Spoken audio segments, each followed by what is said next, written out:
नमस्कार, आप देख रहे हैं न्यूज नेशन का डिजिटल प्लेटफॉर्म। मैं हूं आपके साथ रोमिता तिवारी। अक्षय तृतीया को सनातन धर्म में बेहद महत्व दिया गया है। बताया जाता है कि सनातन धर्म में अक्षय तृतीया को लेकर कई मान्यताएं हैं, पौराणिक कथाएं हैं और 10 मई को अक्षय तृतीया मनाई जा रही है। जैसा कि नाम से बिल्कुल स्पष्ट है, बैसाख महीने की तृतीया तिथि को ये बनाया जाता है शुक्ल पक्ष की, और ऐसे में आज हम अक्षय तृतीया को लेकर ही बात करने वाले हैं। ऐसे तो अक्षय तृतीया के दिन भर बहुत सारे शुभ कार्य होते हैं, लेकिन इस बार कौन से शुभ संयोग हैं, क्या चीज़ें आपको ध्यान में रखनी चाहिए और इसका महत्व क्या है, ये जानने के लिए आज हमारे साथ स्टूडियो में मौजूद हैं ज्योतिषाचार्य राजकुमार शास्त्री जी। बहुत स्वागत है शास्त्री जी आपका।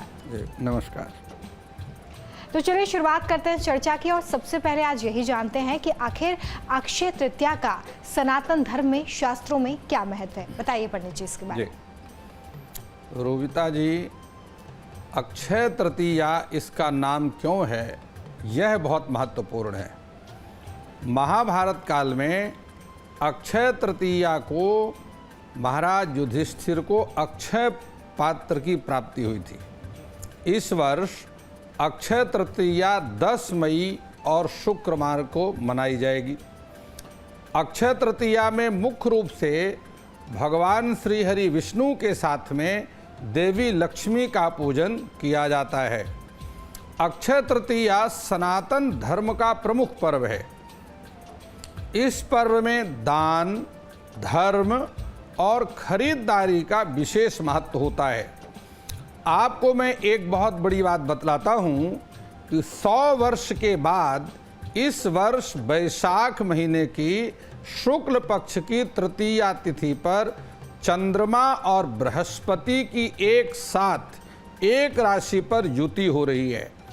जब चंद्रमा और बृहस्पति की एक राशि पर युति होती है, ज्योतिष शास्त्र में ग्रहों की इस युति को गज केसरी योग कहा जाता है।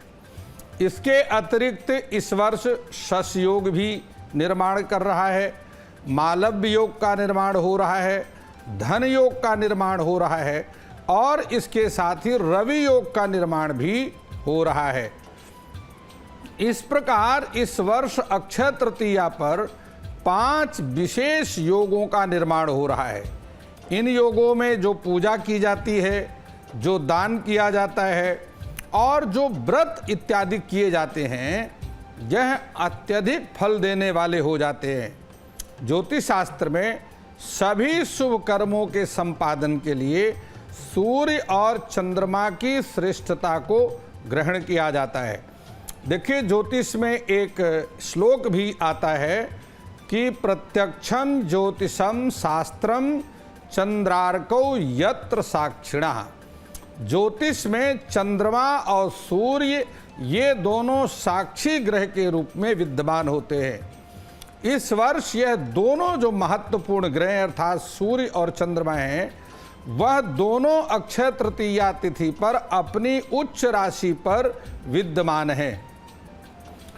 अपनी उच्च राशि पर स्थित होने के कारण इस वर्ष अक्षय तृतीया को सर्वश्रेष्ठ मुहूर्त की श्रेणी में समझना चाहिए।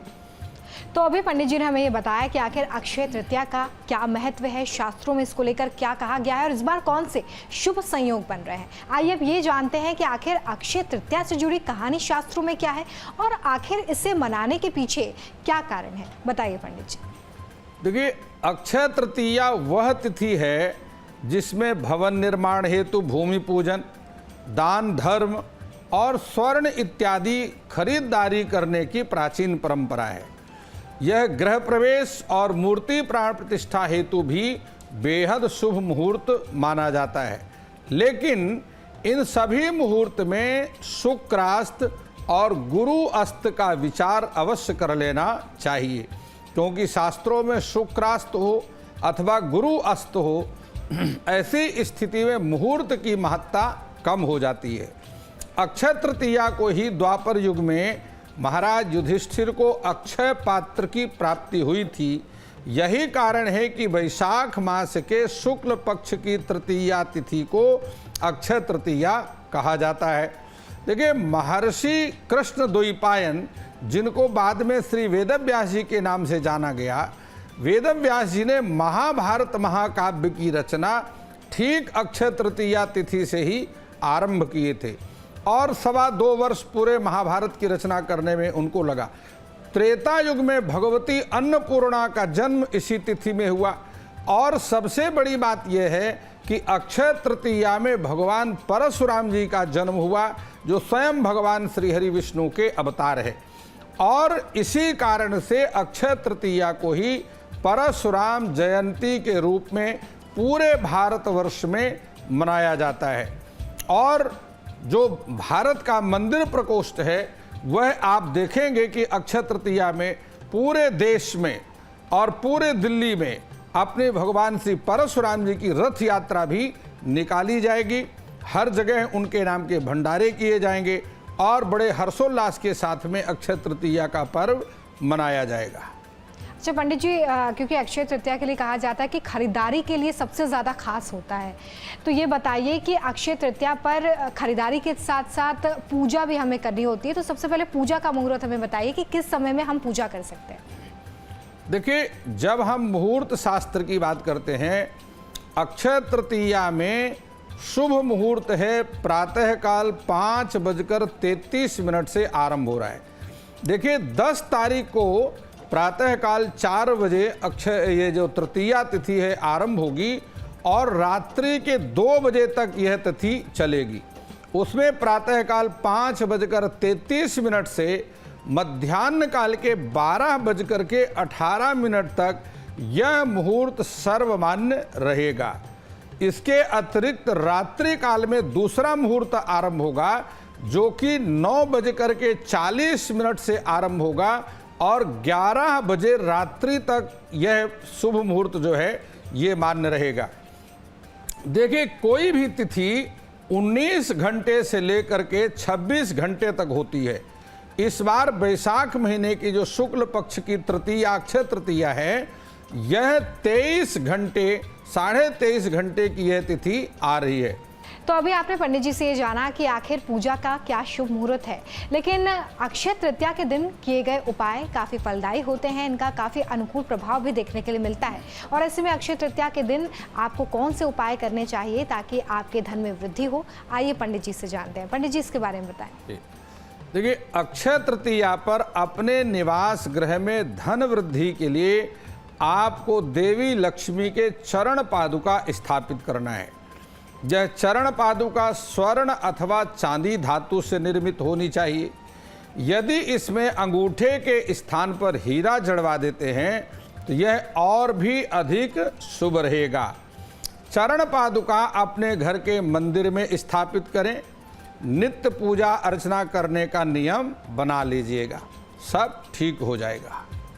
चलिए, तो अभी आपने जाना कि आखिर आपको अपने धन की वृद्धि अगर करनी है, आप चाहते हैं कि आप धनवान बने, तो आपको कौन से उपाय करने हैं। अगर आप आर्थिक रूप से परेशान हैं तो अक्षय तृतीया का दिन आपके लिए बहुत अनुकूल हो सकता है, क्योंकि इस दिन किया गया उपाय आपको काफ़ी अच्छे फल दे सकता है। तो अगर आर्थिक रूप से कोई परेशान है पंडित जी, तो क्या करें? देखिए, देवी लक्ष्मी और श्री हरि नारायण की विशेष अर्चना हल्दी और केसर से करें। केसर के जल मिश्रित, केसर में जल मिला करके अथवा जल में केसर मिला करके केसर मिश्रित जल से देवी लक्ष्मी और भगवान श्री हरि नारायण का अभिषेक करें और हल्दी के चूर्ण से अथवा हल्दी की गांठ से देवी लक्ष्मी के अलग अलग नाम से देवी की विशेष अर्चना करें। जैसे ओम चपलायै नमः, ओम चंचलायै नमः, ओम कमलायै नमः, ओम कमलवासिन्यै नमः, ओम श्रियै नमः, ओम महालक्ष्मी नमः। ये सभी देवी लक्ष्मी के नाम हैं, ये विशेष अर्चना में प्रयोग किए जाते हैं। चलिए, तो अगर आप चाहते हैं कि माँ लक्ष्मी की कृपा आप पर बनी रहे, आप भी चाहते हैं कि आप पर धनों की वर्षा हो, तो आप ये छोटे छोटे उपाय अक्षय तृतीया के दिन कर सकते हैं। अगर आपके परिवार में कोई कलह है, आप चाहते हैं कि आपका परिवार खुशहाल हो, आनंदमय जीवन व्यतीत करे, तो आपको अक्षय तृतीया के दिन कौन से उपाय करने हैं, आइए जानेंगे पंडित जी से। बताइए पंडित जी। देखिए, परिवार की खुशहाली के लिए अक्षय तृतीया तिथि पर अपने पूजा स्थान पर एकाक्षी नारियल की स्थापना करें।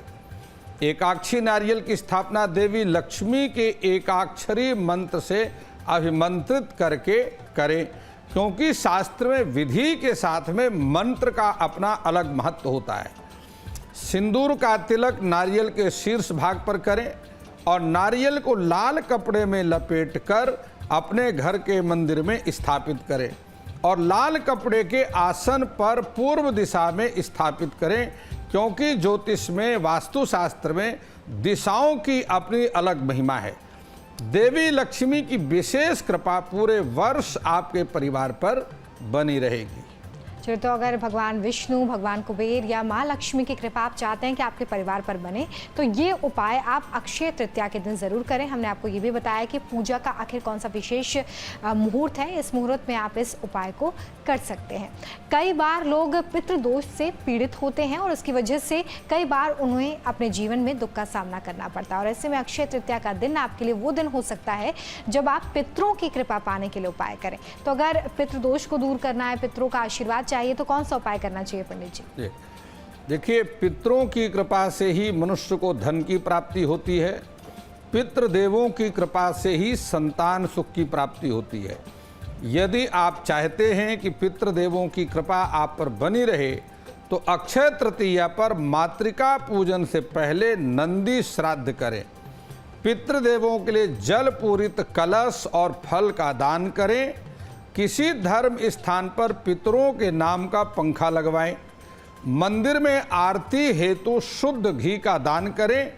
ऐसा करने से आपको संतान, धन और स्वास्थ्य लाभ प्राप्त होता रहेगा। यदि इसके अतिरिक्त आप चाहते हैं किसी मंत्र का जाप करना, तो एक मंत्र मैं आपको बतलाता हूँ। देवताभ्यः पितृभ्यश्च महायोगिभ्य एव च नमः स्वधायै स्वाहायै नित्यमेव नमो नमः। पितृदोष शांति के लिए, पितृदोष निवारण के लिए यह सर्वश्रेष्ठ मंत्र शास्त्रों में बतलाया गया है।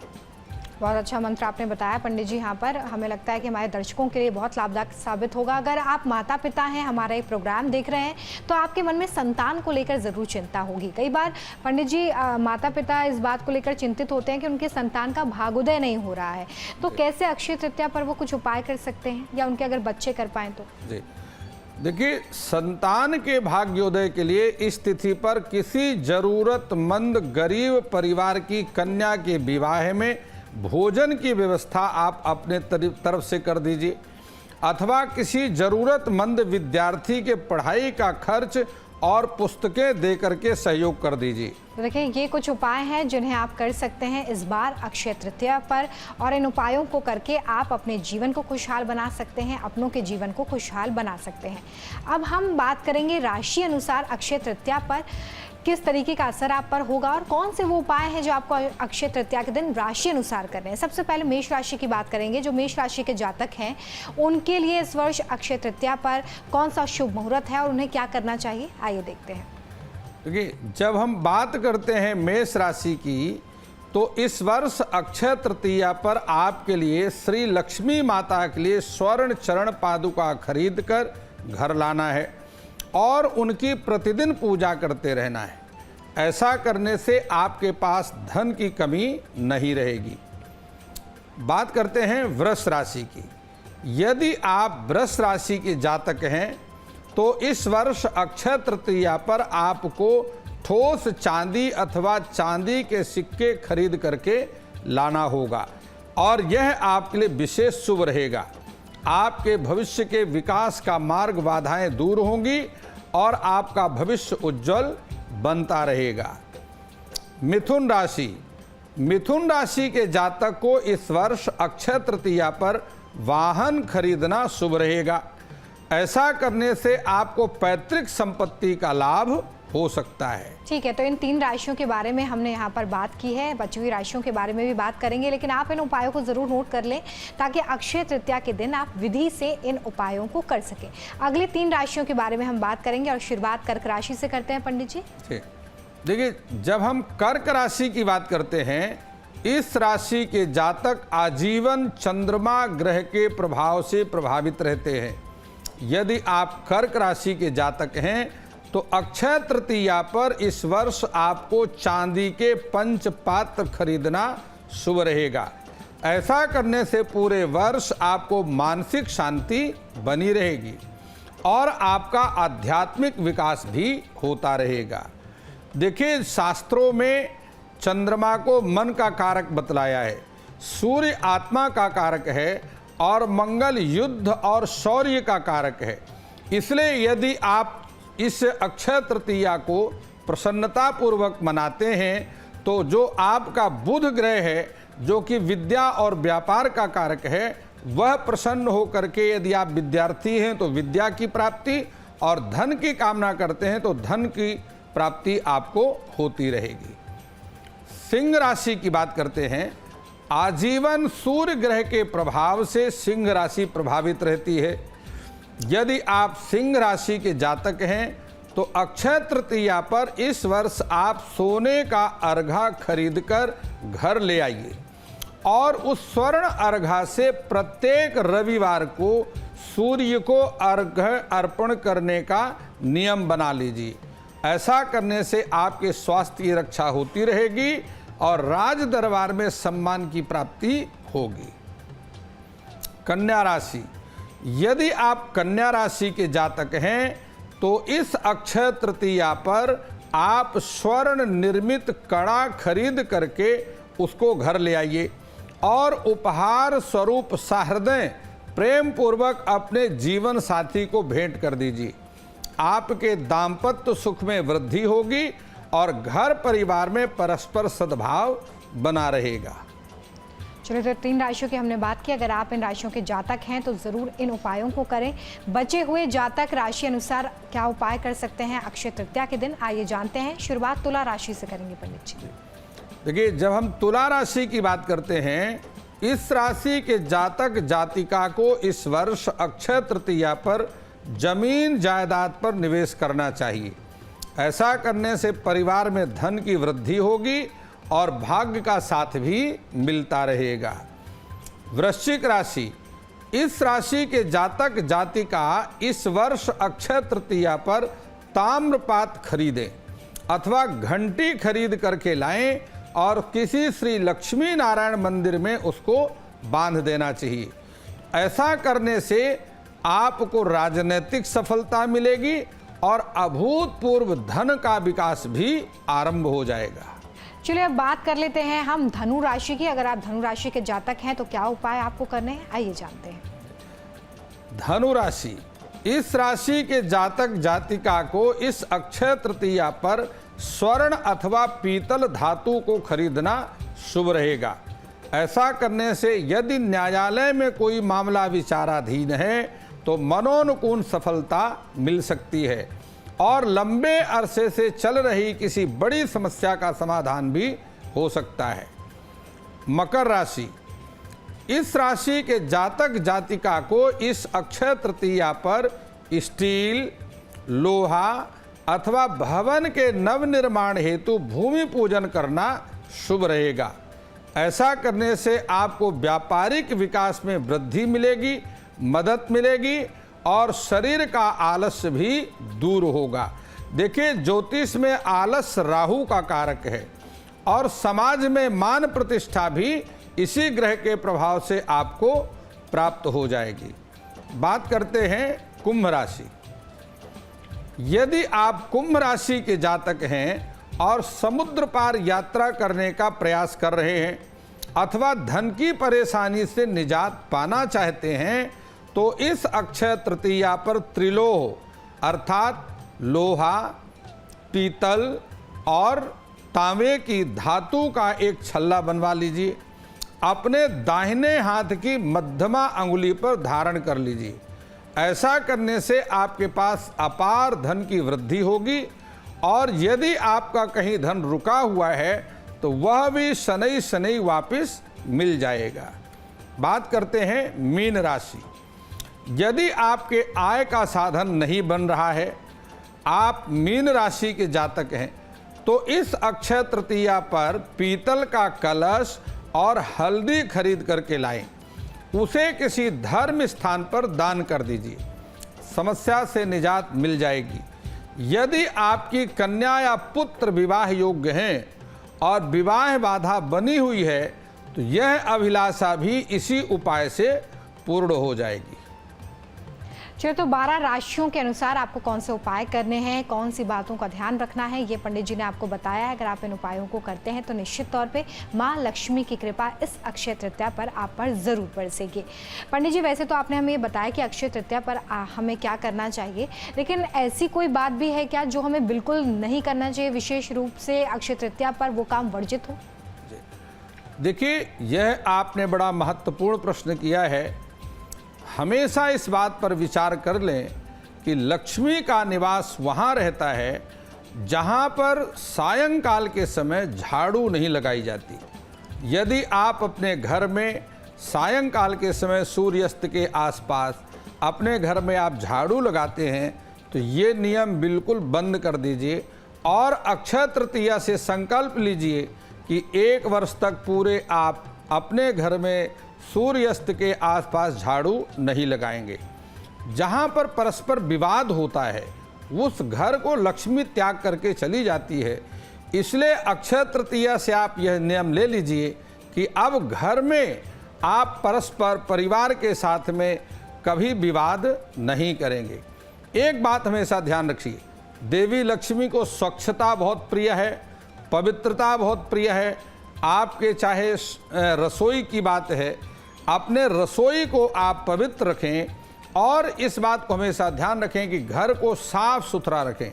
यदि आपके घर में कहीं जाले लगे हुए हैं, यदि आपके घर का बिस्तर प्रातःकाल उठ करके आप उसको अस्त व्यस्त पड़ा रहता है, तरीके से उसको आप साफ सुथरा नहीं रखते हैं, तो यदि आपके घर में कहीं पानी नल से टपक रहा है तो ये सारी कमियों को आप ठीक कर दीजिए। घर में आपके धन की कमी नहीं रहेगी और इसके साथ ही कभी भी आपके घर में कोई विवाद नहीं होगा और किसी आप बड़े रोग से भी व्यथित नहीं होंगे। चलिए, तो ये तमाम वो काम है जो बिल्कुल वर्जित हैं, अक्षय तृतीया पर आपको नहीं करने चाहिए और अमूमन शास्त्रों में भी इन कामों को वर्जित माना गया है, तो इसका विशेष ध्यान रखिए। एक बात मैं और आपके दर्शकों को बतलाना चाहता हूं कि यदि आप बाहर से घर आते हैं और अपने घर के अंदर आप जूता पहन करके चले जाते हैं तो बाहर की नकारात्मक ऊर्जा आपके घर में प्रवेश कर जाती है। यह ध्यान रखें कि आप अपने बाहर से पहनकर आए हुए जो जूते हैं उनको घर के बाहर उतारें और वो जूता हमेशा एक बात का ध्यान रखें, व्यवस्थित तरीके से उतारें। ऐसा नहीं कि एक जूता कहीं उतार दिया, दूसरा कहीं उतार दिया। ऐसा करने से भी घर में शांति नहीं रहती। इसलिए अपने जूता आप जहां उतारते हैं, चप्पल उतारते हैं, उनको व्यवस्थित तरीके से एक बराबर में उतारने का नियम जरूर बना लीजिए। चलिए, तो तमाम छोटी छोटी चीज़ें हैं जो पारिवारिक शांति के लिए, आपके धन संचय के लिए बहुत ज़्यादा ज़रूरी है। आगे बढ़ाते हैं इस चर्चा को। पंडित जी, अक्षय तृतीया से जुड़ी हुई जो पौराणिक कथा है वो क्या है? देखिए, अक्षय तृतीया जो है महाभारत काल में, यद्यपि ज्योतिष शास्त्र में तिथि का निर्माण जो होता है वह सूर्य और चंद्रमा की गति के आधार पर होता है और जब चंद्रमा सूर्य से 12 अंश आगे निकल जाता है, अर्थात सूर्य और चंद्रमा में 12 अंश की दूरी आती है तो एक तिथि का निर्माण होता है। 24 अंश की दूरी से द्वितीया तिथि का निर्माण होता है और जब वही 36 अंश की दूरी हो जाती है तो तृतीया तिथि का निर्माण होता है। यह इस प्रकार से महीने में कुल 16 तिथियां हैं। मुख्य रूप से 14 तिथियां तो एक जैसी हैं, लेकिन कृष्ण पक्ष की अमावस्या और शुक्ल पक्ष की पूर्णिमा को मिलाकर कुल 16 तिथियां होती हैं और इन सभी तिथियों का निर्माण सूर्य और चंद्रमा की गति के आधार पर होता है। धार्मिक दृष्टि से यदि हम देखते हैं तो महाराज युधिष्ठिर ने जब तप किया और उनकी तपस्या से प्रसन्न होकर के भगवती अन्नपूर्णा ने उनको अक्षय पात्र दिया और कहा कि जब तक यह अक्षय पात्र तुम्हारे पास रहेगा, दुनिया में किसी अवस्था में, यह उस समय की बात है जब महाराज युधिष्ठिर 12 वर्ष के वनवास और 1 वर्ष के अज्ञातवास में चल रहे थे। और वह अक्षय पात्र ला करके युधिष्ठिर ने अपनी धर्मपत्नी द्रौपदी जी को दिया। और एक दिन जब दुर्योधन को यह मालूम पड़ गया कि पांचों पांडव वनवास के समय भी सुखपूर्वक निवास कर रहे हैं और वहां पर दुर्वासा ऋषि का आगमन हुआ, दुर्वासा ऋषि की बहुत सेवा करने के उपरांत भोजन के लिए, और यह कह करके दुर्योधन ने दुर्वासा ऋषि को पांडवों के पास भेज दिया कि आप मेरे भाइयों को आशीर्वाद जरूर दें, क्योंकि वह ये जानता था कि दुर्वासा ऋषि बहुत क्रोधी हैं और जैसे ही दुर्वासा ऋषि वहाँ जाएंगे इनका पूरा सम्मान पांडव नहीं कर पाएंगे तो वे निश्चित रूप से उनको शाप दे देंगे। लेकिन उस अक्षय पात्र के प्रभाव से ही द्रौपदी ने दुर्वासा ऋषि के साथ में उनके साथ आए हुए सभी ऋषियों को भोजन करा करके संतुष्ट कर दिया। यही अक्षय तृतीया को वह अक्षय पात्र की प्राप्ति हुई, तभी से इस तिथि का नाम अक्षय तृतीया पड़ गया। तो पौराणिक महत्व, पौराणिक कथा हमने पंडित जी से जान लिया है। पंडित जी, आपने ये बताया कि खरीदारी का विशेष महत्व होता है और सोना खरीदना काफ़ी शुभ माना जाता है, लेकिन ऐसे लोग जो सोना नहीं खरीद सकते हैं वो क्या खरीद सकते हैं? जी देखिए, मैंने आपको यह बतलाया कि अक्षय तृतीया में खरीदारी का महत्व है। चूँकि हिरण्यवर्णाम हरणीम सुवर्ण रजतस्त्रजाम चंद्राम हिरण्यमयी लक्ष्मी जात वेदो म आवहा, यह ऋग्वेद के श्री सूक्तम का मंत्र है। और इसमें यह बतलाया गया है कि देवी लक्ष्मी का जो स्वरूप है वह तपाए हुए सोने की तरह है।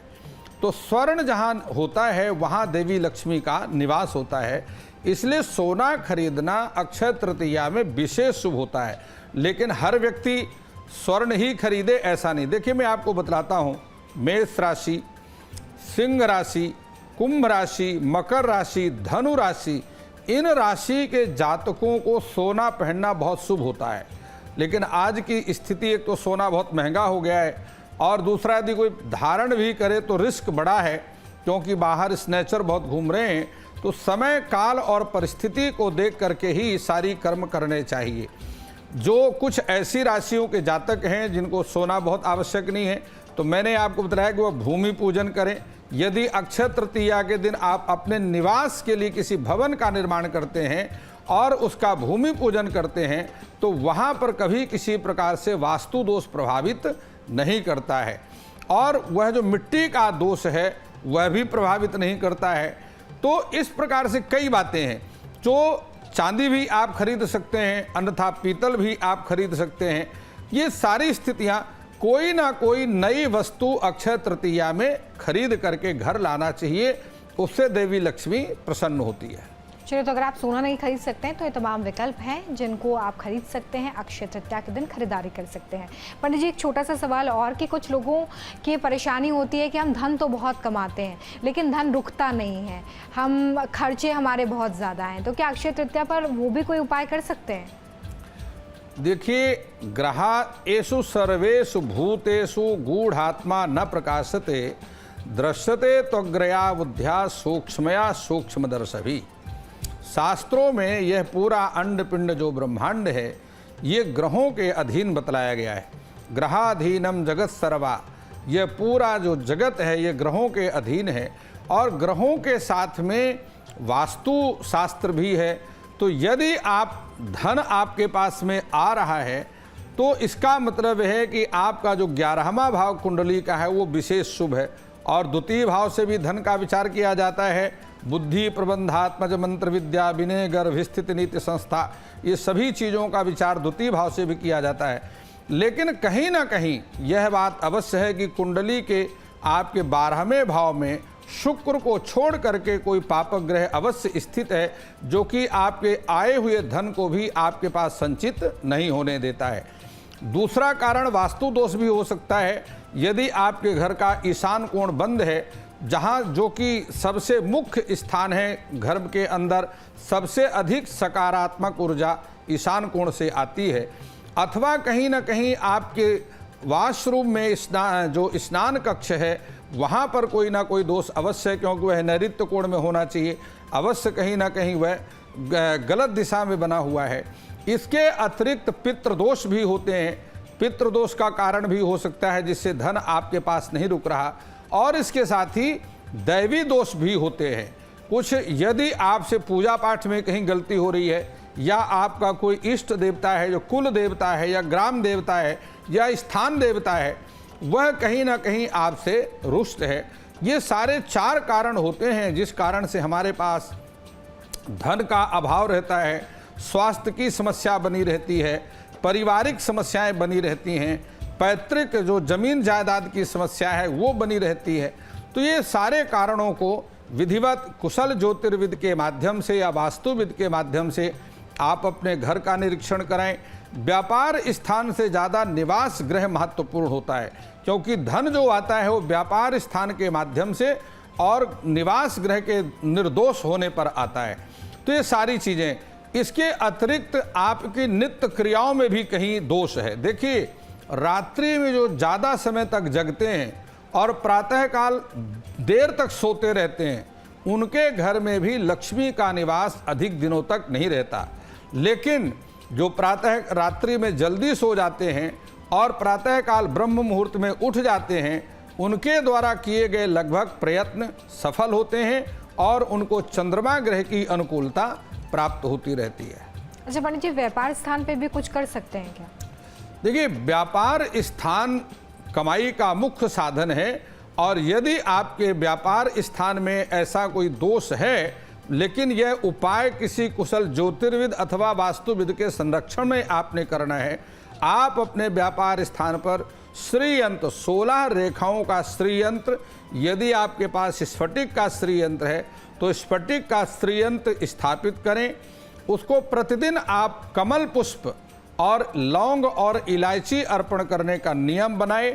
शुद्ध घी का दीपक श्री यंत्र के पास में जगाते रहिए, और हो सके, संभव हो सके तो देवी लक्ष्मी के मंत्र का पाठ आप वहाँ पर कर सकते हैं। मंत्र का जाप कर सकते हैं। ओम श्रीम ह्रीम श्रीम कमले कमलाले प्रसीद प्रसीद श्रीम ह्रीम श्रीम महालक्ष्मी नमः, इस मंत्र का जाप कर सकते हैं। यदि आपको वैदिक संस्कृत का ज्ञान है तो आप श्री सूक्तम का पाठ कर सकते हैं। यदि आपकी समस्या है कि आपका आयत बाहर दिया हुआ धन रुक जाता है तो आप कनक धारा स्तोत्र का पाठ कर सकते हैं। अंगम हरे पुलक भूषण आश्रयन्ति भृंगांगनेव मुकुलाभरणम तमालम अंगीकृताखिल विभूतिर्पांगलीला मांगल्यदास्तु मम मंगल देवताया। इसके अतिरिक्त आप अपने व्यापार स्थान पर शंख की स्थापना कर सकते हैं। मध्यावर्ती शंख, जिसको दक्षिणावर्ती शंख कहते हैं, पांचजन्यम ऋषि के साथ पांचजन्य शंख की स्थापना आप अपने घर में कर सकते हैं। और एक बहुत बड़ी बात मैं आपको बतला रहा हूं कि अपने व्यापार स्थान पर जो आप मंदिर बनाते हैं, ये ध्यान रखें कि व्यापार स्थान पर खड़ी हुई मूर्ति लगाना चाहिए और अपने घर में बैठी हुई मूर्ति लगाना चाहिए। प्रायः लोग गलती करते हैं, घर के मंदिर में खड़ी मूर्ति घर में लगा देते हैं, बैठी हुई मूर्ति व्यापार स्थान में लगा देते हैं, वह भी एक अपने आप में दोष माना जाता है। चलिए, तो अगर आप व्यापार स्थान पर ये तमाम उपाय करते हैं तो आपको निश्चित तौर पर माँ लक्ष्मी की कृपा मिलेगी। इसके अलावा हमने ये भी बात की कि आपको कौन से काम बिल्कुल नहीं करने चाहिए अक्षय तृतीया के दिन। पंडित जी, अक्षय तृतीया के दिन वो लोग क्या कोई उपाय कर सकते हैं जिनका धन कहीं फंसा हुआ है, रुका हुआ है, उधार दिया था वापस नहीं मिल रहा है? जी देखिए, मैंने आपको बताया कि यदि आपने कोई पैसा उधार दिया हुआ है और वह सारे प्रयत्न करने के बाद में भी आपको वापस नहीं आ रहा है, तो आप अक्षय तृतीया तिथि से श्री यंत्र, स्फटिक के श्री यंत्र जो कि 16 रेखाओं से युक्त होना चाहिए। बाजार में प्रायः अशुद्ध श्री यंत्र मिल रहे हैं जो 15 रेखा का है या 14 रेखा का है। तो अब आप कहेंगे वो रेखाओं को कैसे गिना जा सकता है, तो वह तो जो उस विद्या को जानते हैं वही बतलाएंगे को शुद्ध है या अशुद्ध है, रेखाएं क्या हैं। तो वह श्री यंत्र आप अपने घर में लाएं और उसका घृत धारा से, घी की धारा से अभिषेक करें। यह अभिषेक आप रात्रि के समय करेंगे और श्री यंत्र पर कमल का पुष्प अर्पण करें। आपको निश्चित रूप से जो रुका हुआ धन है वो धीरे धीरे वापस आना शुरू हो जाएगा। यदि पूरा नहीं तो 80% आपका धन वापस आपको मिल जाएगा। चलिए, तो तमाम उपाय आप ज़रूर करें ताकि आप पर माँ लक्ष्मी की कृपा बनी रहे और आपको धन की प्राप्ति भी हो। बहुत शुक्रिया पंडित जी, ये तमाम जानकारी हमारे दर्शकों को देने के लिए। अक्षय तृतीया का दिन आपके लिए शुभ हो और ये अक्षय तृतीया आपके लिए और भी फलदायक हो, यही हम उम्मीद करते हैं और साथ ही उम्मीद करते हैं कि ये जानकारी आपके लिए काम की साबित होगी। ऐसी बहुत सारी जानकारी हम आपके लिए लाते रहते हैं, तो न्यूज़ नेशन के डिजिटल प्लेटफॉर्म को आप ज़रूर सब्सक्राइब करें।